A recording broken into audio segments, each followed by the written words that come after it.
한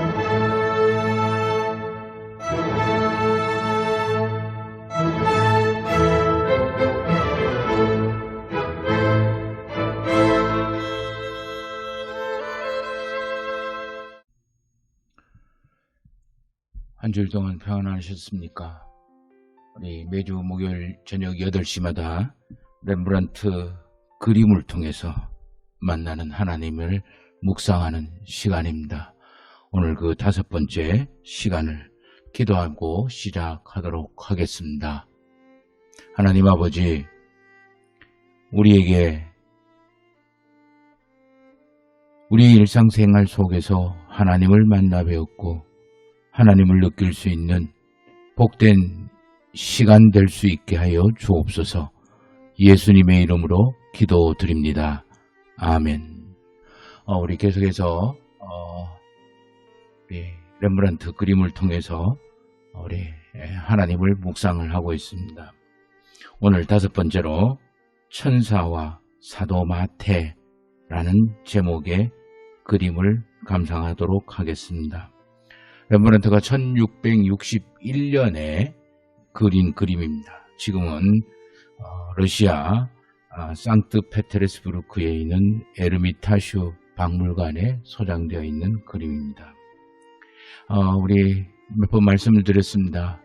우리 이 그림 묵상 시간이 미술평론 시간도 아니고 신학적인 시간도 아니고 성경 공부를 하는 시간도 아닙니다. 그렇기 때문에 그냥 이런 것도 있구나 하는 정도, 그리고 우리 성도님들이 느끼는 느낌 정도, 이렇게 생각을 했으면 좋겠습니다. 우리가 보고 감상하는 그림은 렘브란트가 이해하고 고백하고 있는, 표현했던 그런 신앙의 또는 하나님의 모습일 뿐입니다. 이러한 렘브란트 그림을 다시 우리가 보고 느낀 대로 그냥 말하는 것 뿐입니다. 이 렘브란트의 이야기나 우리가 느낀 것들이 정답이 아니고, 그리고 이게 진리다라고 분명하게 이야기할 필요는 없습니다. 단지 이렇게 하나님을 보는 사람도 있구나, 또 그림을 이렇게 보고 느끼는 사람도 있구나 라는 정도로만 여기시고, 우리 성도님들의 믿음의 그 폭이 넓어지면 좋겠다라는 그런 생각을 해봅니다. 우리 기독교 신앙은 들음에서부터 시작이 되어집니다. 구약에서도 하나님은 말씀으로 창조하고 또 신명기에도 말씀을 들으라고 이야기를 합니다. 예수님도 귀 있는 자는 들을지어다라고 말씀을 하시고, 사도 바울도 믿음은 들음에서부터 시작이 되어진다라고 이야기합니다. 하나님이 말씀하시고 사람이 듣고 믿고 따르는 것이 신앙입니다. 이렇게 말씀하고 듣고 믿고 따르는 것이 순차적으로 이루어진다기보다는 거의 동시적으로 우리에게 일어나는 사건이 바로 신앙의 모습인 겁니다. 자, 이제 이러한 의미에서 오늘 천사와 사도 마태라는 그림은 우리에게 참 많은 것들을 이야기해 줍니다. 아시다시피 예수님 당시 마태는 세리였습니다. 세리는 이스라엘 백성들에게 민족의 배반자고 죄인이죠. 이러한 죄인을 예수님은 제자로 부르십니다. 그리고 이 제자로 불리움을 받은 세리 마태가 나중에 저와 여러분들이 신약성경을 펼치면 제일 먼저 접하게 되는 마태복음을 쓴 저자가 되는 겁니다. 그런데 다른 복음서에는 없는데 이 마태복음은 마태가 기록하면서 처음에 천사를 등장시키십니다. 그래서 천사는 하나님의 말씀을 전달하는 사람으로서 또 하나님의 뜻을 이 땅에 펼쳐내는 그런 역할을 하게 됩니다. 그래서 그런지 렘브란트는 사도 마태를 그리면서 사도 마태만 그리는 것이 아니라 천사와 함께 그립니다. 단순히 사도 마태를 그리기 위해서 그림을 그렸다라기보다는 그 너머에 있는 그의 신앙과 그동안 그의 고백을 엿보게 하는 그런 그림이 바로 천사와 마태, 사도 마태라는 그림입니다. 자, 이제 그림을 한번 보도록 하시겠습니다. 이 그림입니다. 이 그림인데 우리 그림을 우리 한번 살펴볼까요? 우리 전체적인 구도를 살펴보시기를 바랍니다. 아시다시피 이제까지 5번을 4번 경험을 말씀을 드렸는데 우리 렘브란트는 빛으로 명암으로 흙과 밝음, 어둠과 밝음을 가지고 강조할 것 그리고 제거할 것 이런 것들을 표현을 했습니다. 자, 오늘 빛이 어디서 들어오냐면은 이게 이 사람이 마태입니다. 그리고 이 사람이 천사입니다. 밝은 부분은 이렇게 마태의 왼손과 그리고 오른손이 쓰여져 있는 오른손과 책입니다. 그러므로 빛은 엄격하게 이야기하면 이 천사의 뒷머리를 통해서 대각선으로 내려온다고 봐야 되겠죠. 빛이 천사를 통해서 그리고 마태의 머리를 통하고 그리고 가슴, 왼손을 통하고 그리고 오른손과 그리고 책과 같은 노트인지 책인지 낡은 헤어져 있는 그런 모습이 있습니다. 여기까지 머물러서 빛은 여기에서 책에서 종착이 되어지고 완성이 되어집니다. 여기서 이 렘브란트는 이 그림을 통해서 이야기하고자 있는 모든 것들을 다 설명을 합니다.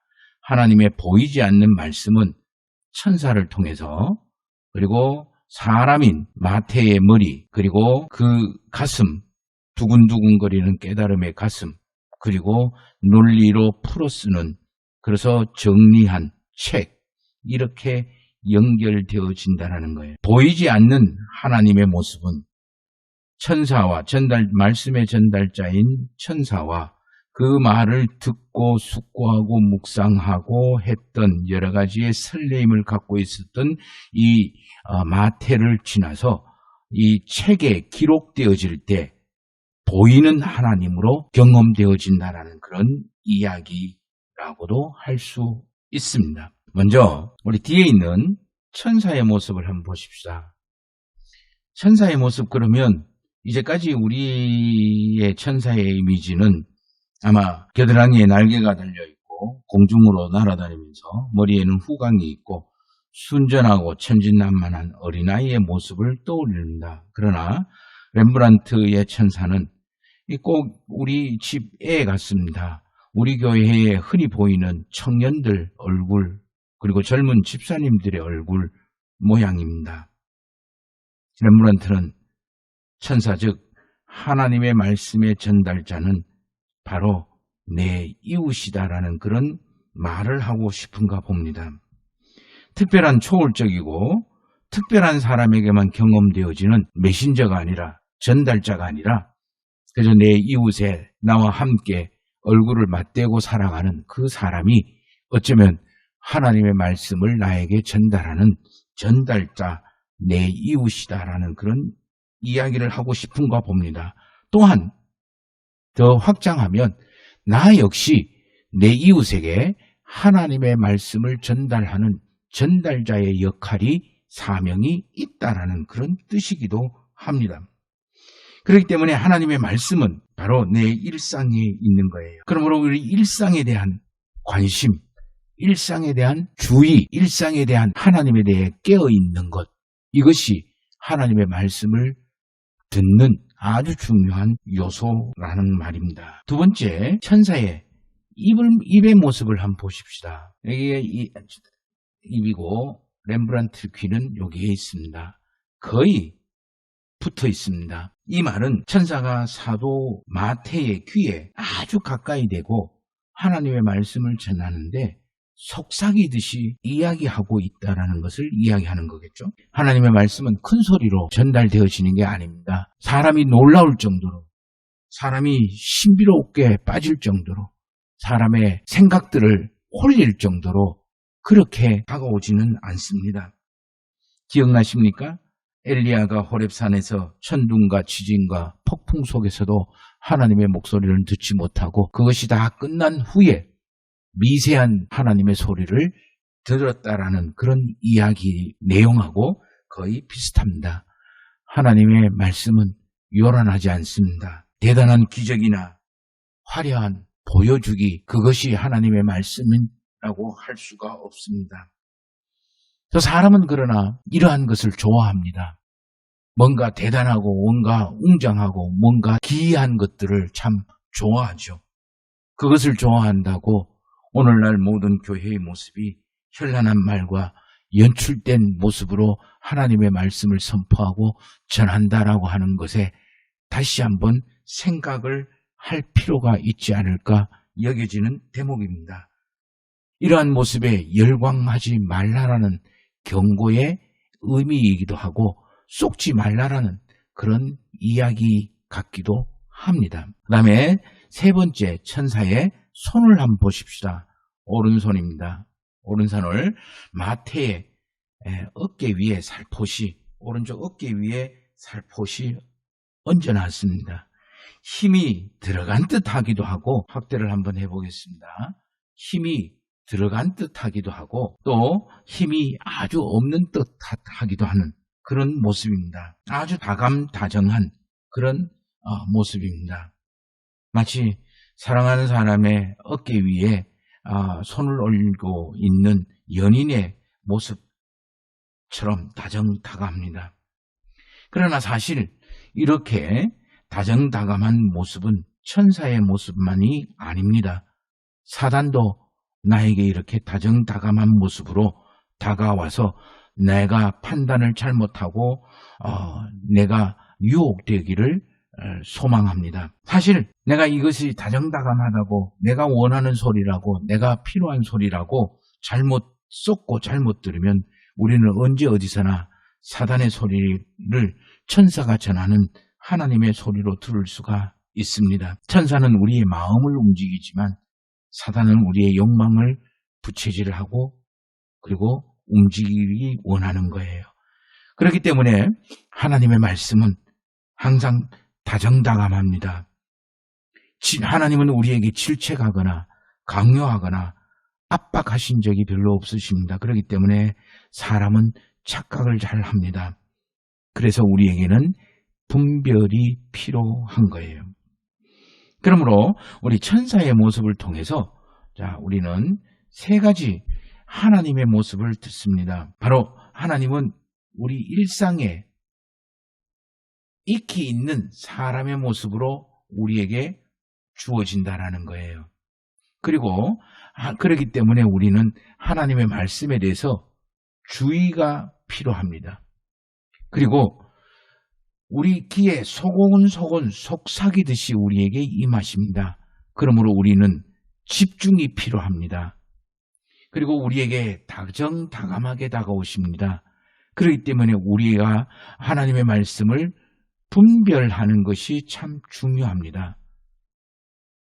우리에게 주신 하나님의 말씀을 곱씹고 사유하고 질문하고 그래서 다시 되짚어보고 해석하는 분별이 필요하다라는 거예요. 이것을 다 합해서 우리는 묵상이라고 이야기를 합니다. 그리고 성경은 이러한 묵상을 깨어있음이라고 표현을 하기도 합니다. 의식한다라는 표현도 사용합니다. 이것을 위해서 우리는 내 일상의 시간의 구별, 그리고 장소, 공간이겠죠? 공간의 구별이 필요합니다. 이것이 있어야만이 내 일상에서 하나님의 말씀과 하나님의 뜻을 내가 분석하고 내가 이해하고 깨닫고 그리고 분별할 수가 있게 되기 때문입니다. 자, 천사의 모습을 봤습니다. 이제 우리 마태의 모습을 한번 보십시다. 좀 전에 이야기했듯이 제일 처음 천사의 말 또는 빛은 마태의 얼굴에 들어와 있습니다. 가장 밝은 부분입니다.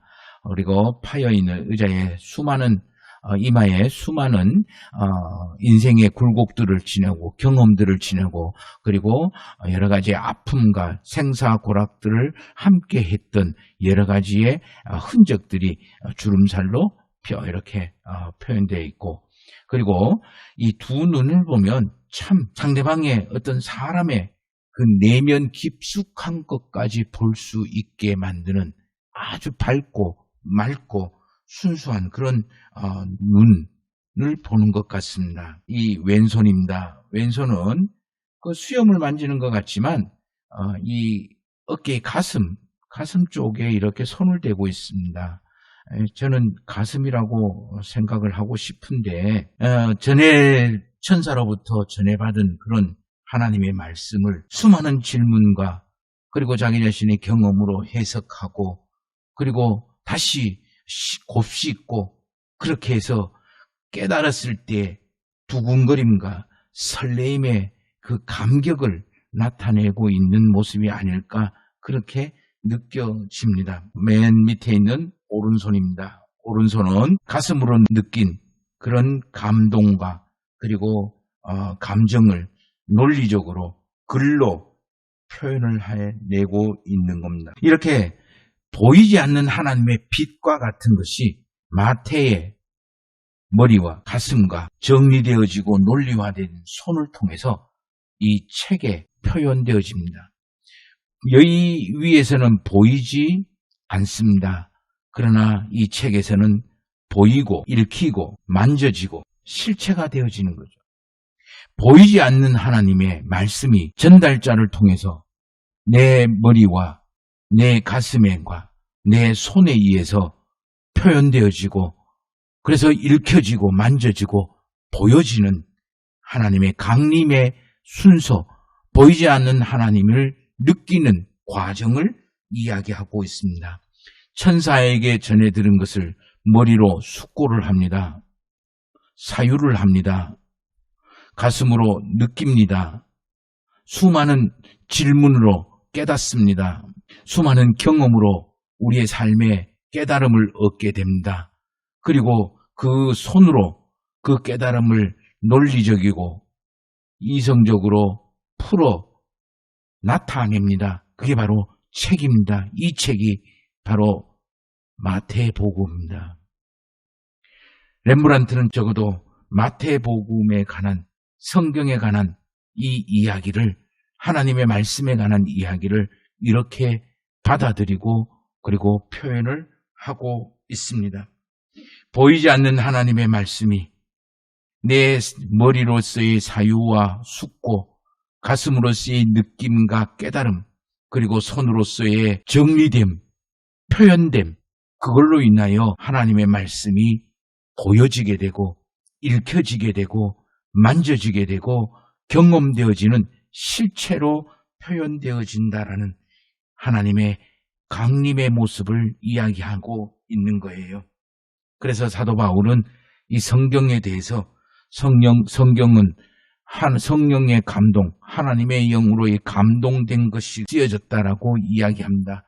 그런 의미에서 이 성경은 1.1획도 버리거나 바꾸거나 포기하면 되지 않는다라고 이야기하는 말씀이 진리라고 할 수가 있는 겁니다. 오늘도 하나님은 우리와 함께 하십니다. 무엇으로 함께 하십니까? 말씀으로 함께 하십니다. 이 말씀으로 함께 하시는 천사의 모습이나 그리고 그 천사의 음성을 듣고 그리고 머리로 깨닫고 가슴으로 질문과 회의와 사유, 경험으로의 통찰 이 모든 것을 논리적으로 표현을 하고 읽게 만들고 나타내는 것, 이 모든 과정 속에 바로 하나님의 현실의 실체, 역사가 드러나게 되고 경험되어진다라는 그런 렘브란트의 고백이 바로 이 천사와 마태의 그림 속에 표현이 되어 있는 거예요. 나 역시 누군가의 하나님의 말씀을 전달하는 이웃이 나에게 전달을 하는 하나님의 전달자가 되고 내가 이웃에게 하나님의 말씀을 전달하는 전달자가 된다라는 것. 이 속에 관심과 집중과 분열의 묵상이 있을 때 우리에게 하나님의 보이지 않음은 현실의 실체로 경험되어진다라는 거예요. 이 묵상을 위해서 우리의 일상에서 구별된 시간과 공간, 마음이 필요합니다. 저는 이것을 기도라고 표현을 하고 싶습니다. 마태처럼 보이지 않는 하나님의 모습을 말씀으로 표현을 하고 드러낼 수 있고, 마태처럼 하나님의 모습을 내 일상에서 드러낼 수 있는 것, 이것이 바로 신앙의 진수가 아닐까 여겨집니다.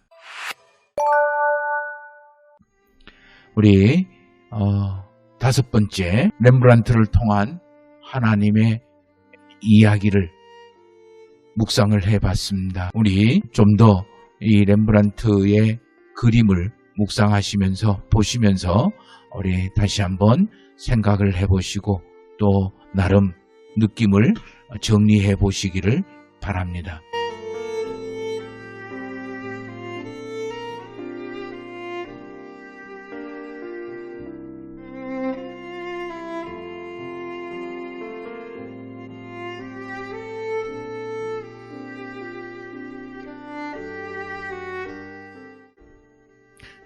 렘브란트의 다섯 번째 그림, 천사와 마태, 사도 마태에 관한 그림이었습니다. 우리 이 그림을 통해서 일상에서 나도 하나님의 말씀의 전달자가 되고 또 말씀을 통해서 주어지는 하나님의 모습을 일상에서 표현하고 드러내고 보여지게 만드는 그런 사도의 역할을 감당할 수 있게 되기를 소망해 봅니다. 우리 함께 참여해 주셔서 감사합니다. 다음 주는 한 주간 우리 휴강하도록 하겠습니다. 착오 없으시기를 바랍니다. 기도하겠습니다. 하나님 아버지, 일상에서 하나님이 우리에게 하시는 말씀을 들을 수 있는 귀를 허락해 주시고 깊이 묵상하고 또 새롭게 볼 수 있고 깨달을 수 있는 그런 마음을 허락하여 주옵소서. 성령 하나님, 우리를 보이지 않는 하나님의 모습을 일상에서 경험하고 펼쳐낼 수 있도록 이끌어 주시기를 간절히 원하오며 예수님의 이름으로 기도드립니다. 아멘. 수고하셨습니다. 감사합니다.